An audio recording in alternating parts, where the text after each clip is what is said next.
수술비가 병원비의 부담이 자꾸만 줄어드니까 병원비에 대한 부담이 자기 부담이 자꾸만 커지니까 실손보험이 역할을 제대로 못한다 그래서 진단비를 더 가입하려고 그랬더니 무슨 단점이 있다고요? 비싸다고요. 근데 비싼 치료, 우리가 용종이나 이런 것 때문에 사실 수술비를 두려워하는 건 아니거든. 나한테 정말 비싼 수술비가 나올까봐 두려운 건 그놈이 뭘까? 무슨 수술이, 너는 무슨 수술을 하면 비싼 돈이 나올 것 같다고 생각하니? 오종? 그 오종이 뭐야? 암내심. 암내심이에요. 그러면 암, 뇌, 심장에 대한 수술을 다 두려워하는 거야. 뭐 할까봐? 비쌀까봐. 이 수술이 계속 발전하면서 무슨 수술이 된 거야? 비급여 수술이 된 거야. 자, 옛날에는 이렇게 찢어. 그러면 암. 이렇게 찢는 건 병원비가 아무리 많이 나와봤자 급여예요.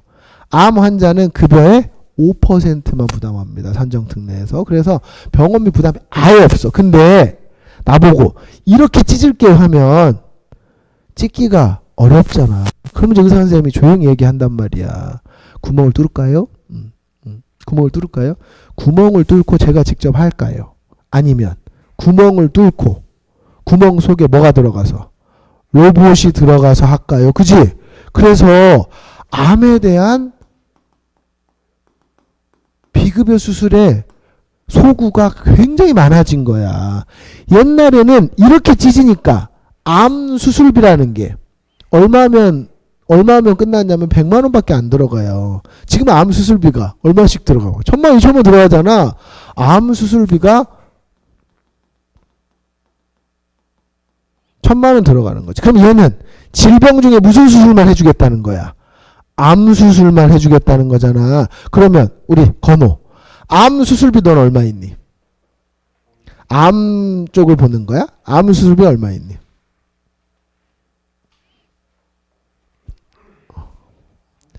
$3,500 있지. 그럼 암 수술비가 3,500이야? 어디 보자. 암 수술, 그래, 암 수술 3,500이야? 그러면 너는 저 3,500에다 뭘 하나를 더 받아야 되잖아. 질병 수술비 100만 원을 뭐 하는 거야? 더 받는 거야. 그러면 이제 수술을 하게 되면 너한테는 얼마가 더 생겨?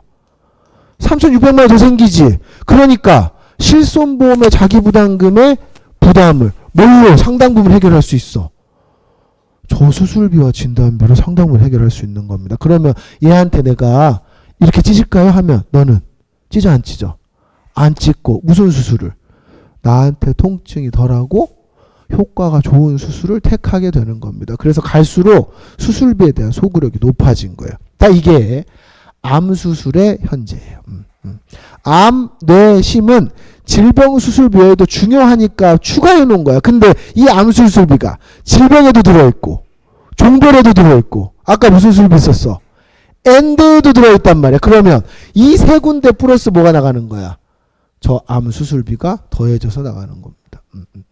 자, 그러면 암이 그래요. 또 뇌도 마찬가지야. 뇌하고 심장이 사실은 수술은 훨씬 더 자유스럽죠. 뇌에 관련된 수술, 여러분들한테 보장 분석, 뇌혈관 질환 수술비가 있단 말이야. 있어? 뇌혈관 질환 수술비.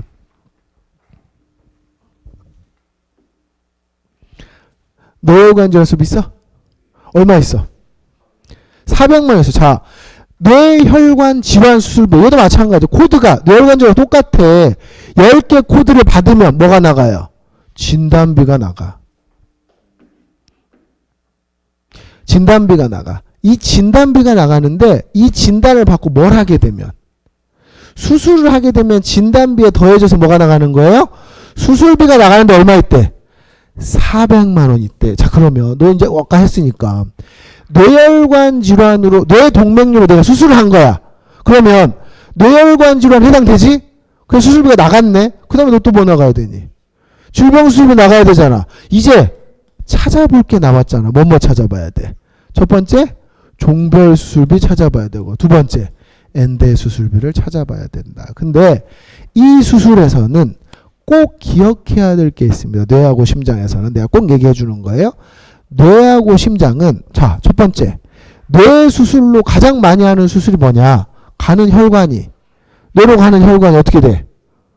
막혀. 플러그가 쌓이고 고지혈증 때문에 지방기가 있어 쌓여. 그러면 얘를 어떻게 해야 돼? 뚫어야 하잖아. 그지? 그걸 뭐라 그러냐면 풍선 확장술이라고 합니다. 여러분들이 기억해야 될 단어를 아까 경피적을 얘기했는데 꼭 기억하는 거예요. 막힌 거를 뚫는 거에 항상 나오는 단어입니다. 스텐트예요. 스텐트.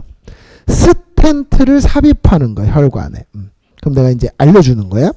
스텐트 삽입술을 하는 거야. 그럼 스텐트를 어디로 삽입해야 돼? 혈관으로 삽입해. 동맥에 삽입을 하는 거야. 근데 옛날에는 동맥을 어디서 땄냐? 옛날에 스텐트 삽입술을 할 때 동맥에서 따야 되는데 어디 동맥이 크니까 어디 동맥을 땄냐면 사타구니 쪽을 따는 거예요. 그래서 이 수술을 하면 다른 것보다 너무 힘든 게 지혈을 하는 게 힘들어. 큰 혈관을 뚫었기 때문에. 근데 지금 어디를 뚫어요? 손목을 뚫습니다. 그래서 이 손목으로 뭘 넣어? 거기서 들어가는 게 카테터라는 관이지. 그 관을 집어넣은 다음에 그 속에 뭘 넣는다고? 스텐트를. 스텐트를 넣어서 스텐트를 자료가 있나? 잠깐만. 자료가 있는지 보자.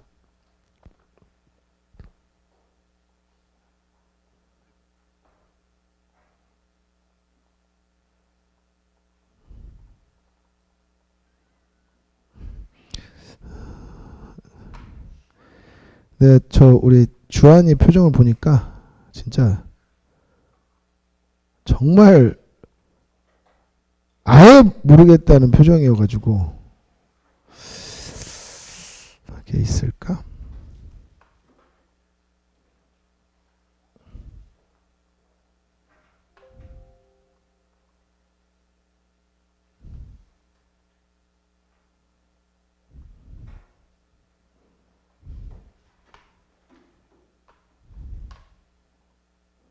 이거 보면서 하면 좋을 것 같은데 내가 지금 금방 찾으려니까 못 찾겠네.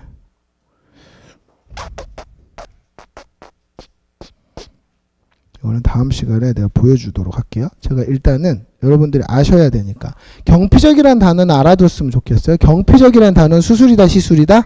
시술이다. 피부를 뚫고 카테터를 삽입하는 걸 대부분 다 경피적 성형술이라고 하는데, 이 경피적인 성형술의 대표적으로 카테터를 삽입해서 이 스텐트를 밀어 넣는 거예요. 그러면 이렇게 혈관이 있어. 이 속에 카테터라는 관이 들어가.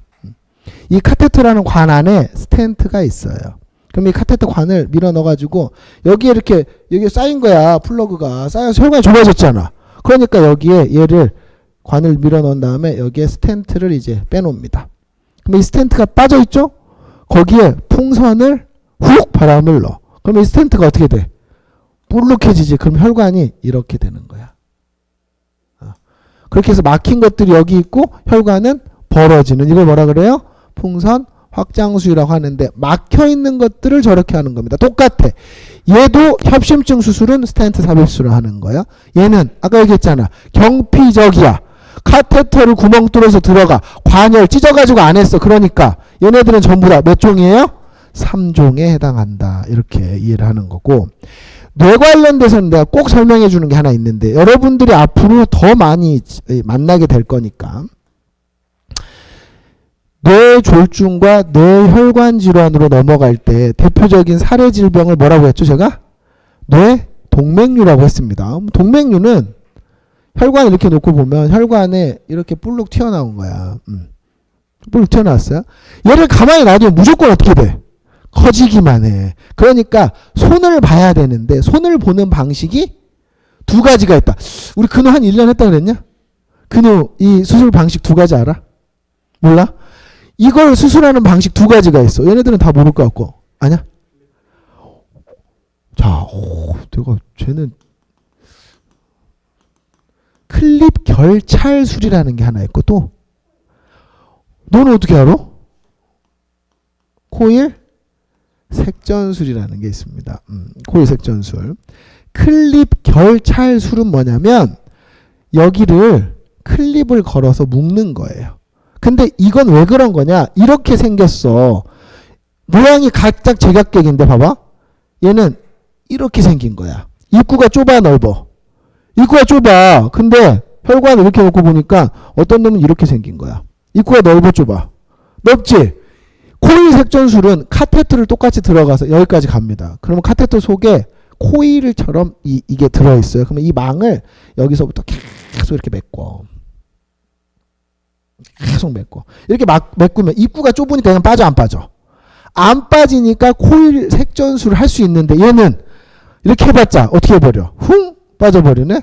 그러니까 이런 애들한테는 할 수 있는 수술이 뭐밖에 없어? 클립, 결찰 수밖에 없고 이런 애한테는 무슨 수술을 할 수 있어? 코일 색전술을 할 수 있는데 얘는 머리를 열고 하는 개두술입니다. 옛날에 비해서는 엄청 조금밖에 안 찢어. 그러나 개두술이야. 개두술이니까 몇 종? 5종입니다.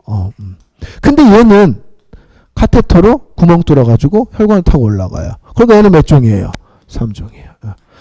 코일 색전술, 클립 결찰술 정도는 정확하게 기억을 하고 있어야 여러분들이 그래도 알고 있구나. 내가 3년 정도 된 25살에 너 박상현이지. 박상현 정도 수준의 설계사들을 나 사실 많이 못 만났어요. 이 내용을 정확하게 이해하고 있다? 쉽지 않아. 여러분들이 얘가 그거네 지금. 여러분들은 3년 안에 알 수 있으면 좋잖아. 그죠? 그래서 뇌혈관 질환 수술은 질병 수술 당연히 안고 가는 거고 나머지 종별 수술도 안고 가. 근데 몇 종인지를 알아야 되는데 이유까지 알아야지. 코일 색전술을 그냥 할 수 있는 게 아니라 이걸 목이라 그래요. 입구 목이 좁아야 죄를 묶었을 때 하는 거고. 우리 국현아 부지검장이 와서 이대 진단부 했잖아. 그 친구가 한 게 뭐예요? 클립 결찰술이야. 걔는 찢었어요. 걔는 찢었어. 그래서 얘는 해서 클립으로 묶어놓은 겁니다. 그래서 클립 결찰술은 개두술이다. 이 정도까지는 이해를 했으면 좋겠다는 생각을 하네요.